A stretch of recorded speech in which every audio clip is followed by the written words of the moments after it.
Hi, good morning, everybody. Welcome to the launch of the VAWG Anti-Racism Call to Action.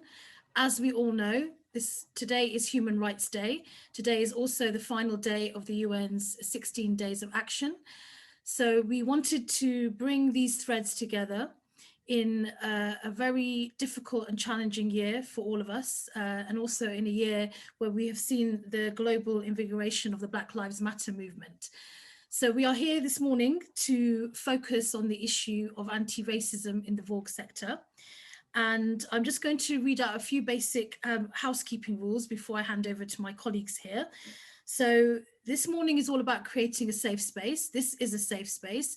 For those of you who have joined us this morning, you're very welcome to be here, and thank you for being here.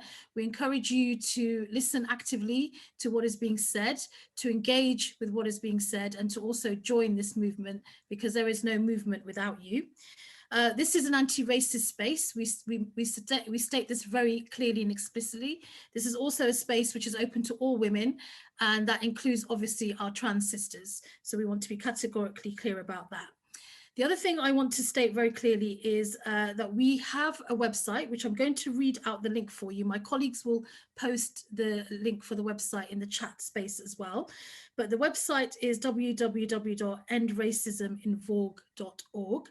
And for the purpose of today's launch, we also have a hashtag, which is hashtag #EndRacismInVAWG. So that's #EndRacismInVAWG. We would highly encourage you to tweet, because we want to see as much visibility as possible on this issue, and we also want to see everyone's voices being amplified in relation to anti-racism. So we hope that you find this launch to be interesting and relevant to you and the work that you're doing. We also want to finalize the introduction of this launch by saying that we understand very clearly that there are many sisters here who are impacted by racism daily in your lives, from microaggressions to verbal abuse to physical abuse. We also understand that for many, we are carrying generational trauma. And then in addition to that, we are dealing with issues of racism inside our sector as well. So we want to honor each of you here. We want to acknowledge that this is the reality that we face.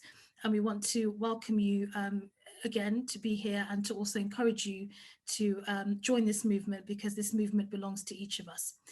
So without further ado,